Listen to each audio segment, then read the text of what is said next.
سلام بچه ها، وقتتون بخیر باشه. خیلی خوش اومدید به یه ویدیو دیگه از چنل یوتیوب من.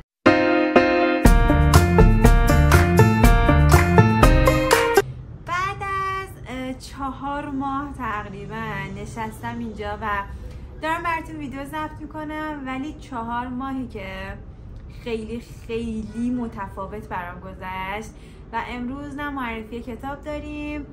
نه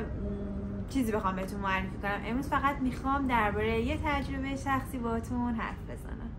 تقریبا هر کسی که تو دنیای مجازی منو میشناسه منو به اسم دخترک کتابخونه کتاب فروش میشناختن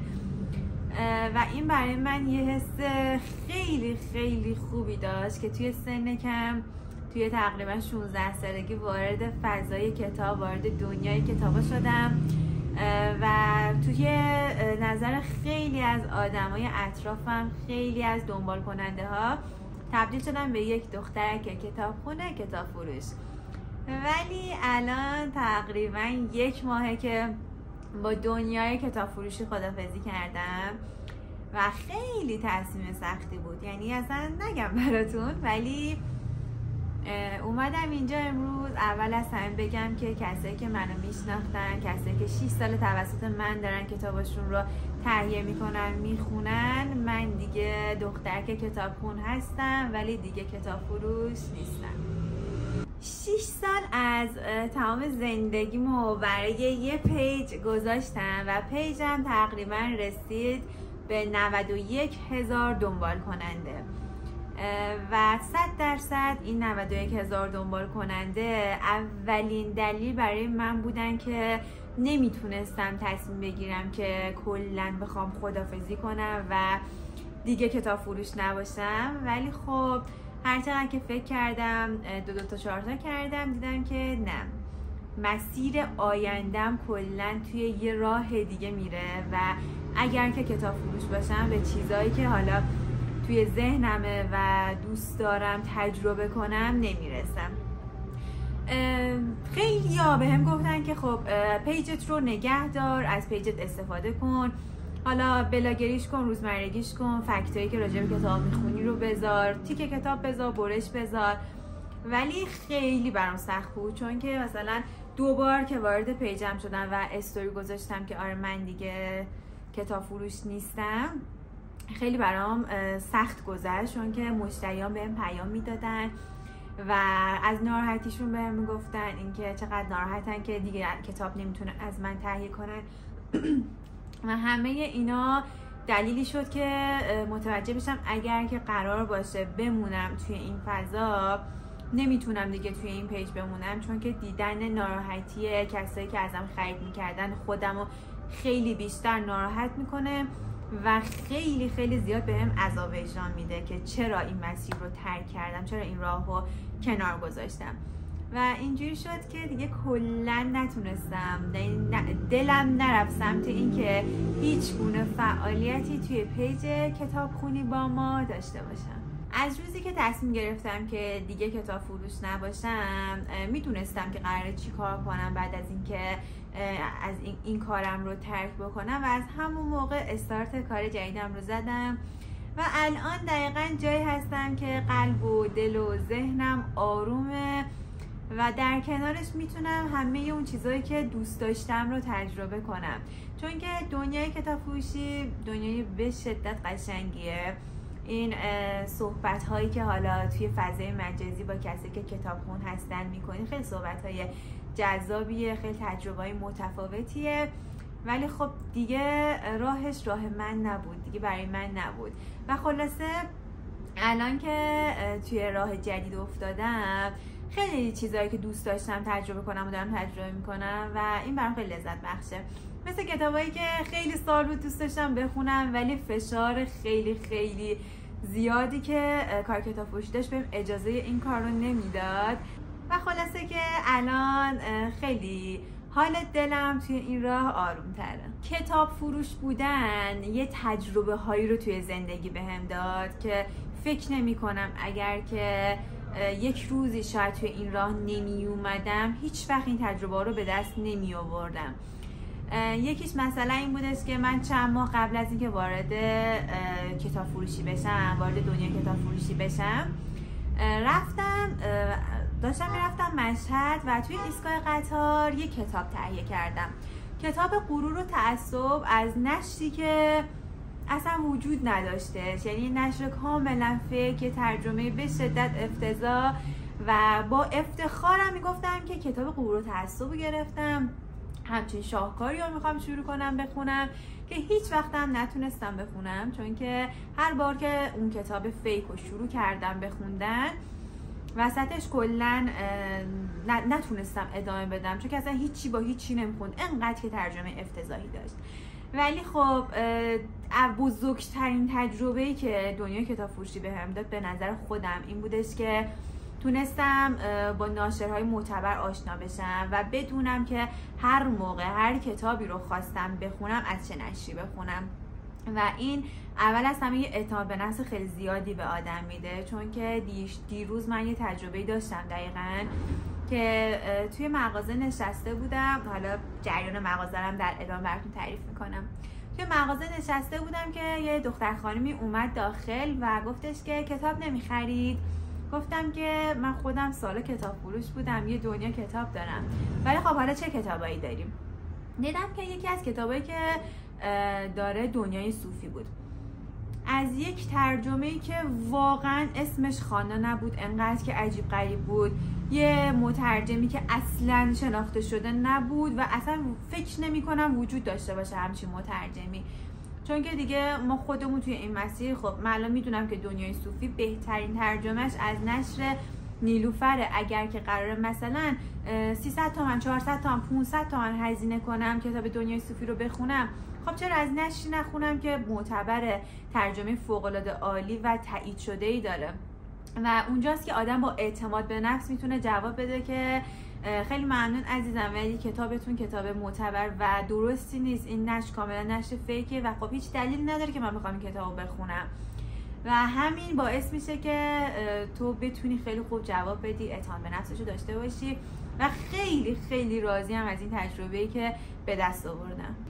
و حالا آشنا شدن با ناشرها فقط یه تجربه بود، چون که دنیای کتاب فروشی دنیای پر از تجربه است. مثلا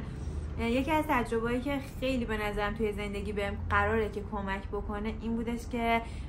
من توی این کار یک کار تیمی داشتیم و خیلی خیلی مهمه که آدم یاد بگیره که کار تیمی انجام بده، کاری که مثلا هر کسی یک وظیفه‌ای داشته باشه توی کار و همه کارا سر یه نفر نباشه و هر کسی کار خودش رو انجام بده، نظر بقیه رو بپرسه. به نظر خیلی مهمه که آدم بلد باشه که کار تیمی انجام بده، چون که توی هر دوره‌ای ممکنه که یک جایی به دردت بخوره و خیلی راضیم که من این رو یاد گرفتم و حالا مطمئنم که یه روزی تو زندگی قراره به کارم بیاد. و حالا علاوه بر اینا دوستای خیلی خیلی خوبی که سر راهم قرار گرفتن، از تک تکشون یه چیز یاد گرفتم، یه چیز نه خیلی چیزها از تک تکشون یاد گرفتم که همین باعث میشه که به نظرم از کلی دانشگاه رفتن و لیسانس گرفتن و ارشد خوندن و اینا خیلی مهمتره اینکه از تجربه‌های بقیه بخوای استفاده کنیم. خلاصه که دنیای خیلی شیرینی بود و هیچ وقت قرار نیست از این موضوع پشیمون بشم که چرا 6 سال زندگیم رو توی این یک راهی بودم که بعدش رها کردم، چون که رها کردن اندازه کافی سخت هست ولی اینکه ازش کلی درس یاد گرفته باشی باعث میشه که اون سختیه رو کمتر کنه و تنها سختی که برای آدم میمونه توی این رها کردن به نظر خود من دلتنگیه، چون که الان که خیلی مثلا راضی هم از شرایط به وجود اومده، از راهی که توش قرار گرفتم، کاری که دارم انجام میدم، حالا موقعیتی که دارم خیلی راضیم، ولی ته دل آدم همیشه یه دلتنگی هست، حالا نه فقط برای کار، برای دوستای آدم، برای کارم هسته، چون که واقعا یه روزای دلم تنگ میشه که بشینم استوری بذارم، داستان یه کتابو حالا توی استوری رو تعریف کنم نفسم گرفت، یا حالا 1000 تا کار دیگه، 1000 تا موقعیت دیگه که آدم دلش براش تنگ میشه. شاید یکی از دلیل هایی که الان اینجا نشستم و دارم ویدیو میگیرم این باشه که اول اینکه دلم خیلی تنگ شده بود که جلو دوربین بشینم و صحبت کنم، و یکی دیگه از دلیل هاش میتونه این باشه که واقعا دلم میخواست بگم که اگر که دارید کاری رو انجام میدید که ته دلتون راضی نیست به اون کار، رها کنید. چون که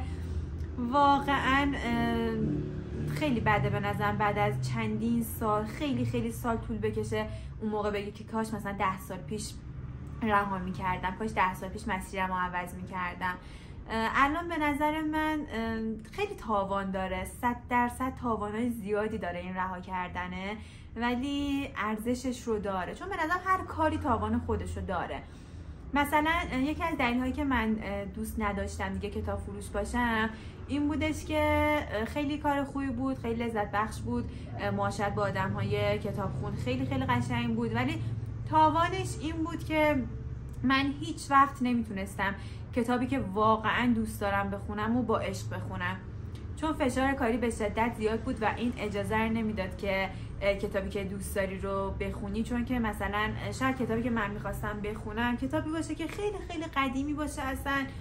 مثلا میخوام مثال بزنم، کتاب جنایت و مکافات داستایوفسکی، یه کتاب خیلی قدیمیه که شاید خیلی خونده باشن و اصلا هیچ نیازی به معرفی نداشته باشه توی پیج، ولی خب مثلا من نخوندم و دوست داشتم که بخونم، ولی توی اون موقعیت مثلا با دوستای همتیمیم تصمیم گرفتیم که مثلا یه کتابی رو معرفی کنیم، خب باید اون کتاب مثلا خونده میشد، یا اینکه مثلا تمرکز میرفت روی اون کتاب و این اجازه رو نمیدادش که بخوام مثلا کار دیگه انجام بدم، کتاب دیگه بخونم. حتی اگه اون کتاب خونده نمیشد توسط من، مثلا باید براش مثلا استوری آماده میکردم، عکس میگرفتم، یا حالا هر کار دیگه ای، چون که توضیح دادم که کار تیمی بودش و اینجوری میشه که آدم دلش میمونه. اگر بخوام همین الان یه مثال بزنم براتون، یکی از کتاب‌هایی که خیلی دوست داشتم بخونم توی تایم که کتاب فروش بودم، کتاب کلیدر محمود دولت‌آبادی بود، پک 10 جلدی که البته توی این چاپش 5 جلده، ولی خب هر دوتا کتاب رو تقریبا یک کتاب کردن. به شدت دوست داشتم بخونم، ولی هیچ وقت این فشار کاری بهم این اجازه رو نمیداد. و الان که هم به قولی کار خودم رو دارم، هم کتابی که واقعا دوست داشتم بخونم و میخونم، میبینم که چقدر این حس برام لذت بخش‌تره. صحبت درباره کتاب ها همچنان برای من یه حال خیلی خوب و لذت بخشی داره و 100% از این به بعد شاید بتونم بیشتر توی این چنل فعالیت کنم، بیشتر حالا کتابای جدید، کتابایی که حالا خودم خیلی دوستشون دارم بخونم و اینجا بیشتر معرفی داشته باشیم. ولی خب اگر که میدونم کسی که میاد جلوی دوربین صحبت میکنه باید پاسخگوی همه سوالایی که برای بیننده ایجاد میشه باشه. حالا اگر که درباره کار جدید مثلا بخوام توضیح بدم، من همیشه دوست داشتم که یعنی از یک جایی به بعد خیلی معاشرت با آدم‌ها رو توی دنیای واقعی دوست داشتم، چون که بی نهایت دنیای من دنیای مجازی شده بود، با آدم‌ها توی مجازی صحبت می‌کردم، معاشرت داشتم و اون یه دنیای خوبی داشت، ولی توی دنیای واقعی هم واقعا یه لذت دیگه ای داشت. به خاطر همین کاری که دوست داشتم انجام بدم یه مغازه کوچولو، نقطه‌ای که الان توش نشستم بود، توی جایی که مثلا خیلی دوست داشتم که همیشه اینجا مثلا یه مغازه برای من باشه و این اتفاق افتاد. قدمش رو برداشتم، کاراش رو انجام دادم و الان اینجا یه لباس فروشی خیلی کوچولویی دارم که برای خودم خیلی لذت بخشه، چون که همیشه یه سری لباس ها بودن برام که توی دنیای مجازی میدیدم و همیشه دوست داشتم که مثلا اونا رو توی نزدیک هم خودم ببینم، هم برای کسایی بیارم که خرید اینترنتی انجام نمیدن. و بعد از اینکه این کار رو انجام دادم، مغازه رو حالا شروع کردم، لباسامو چیدم و اینا، متوجه شدم که برای مردمم این کار خیلی کار لذت بخشی بوده، چون که نمیتونستم مثلا شاید تو اینترنتی این کار رو انجام بدن، تهیه کنن و برشون سخت بوده، ولی الان که مثلا دست میزنن، جنسش رو میبینن،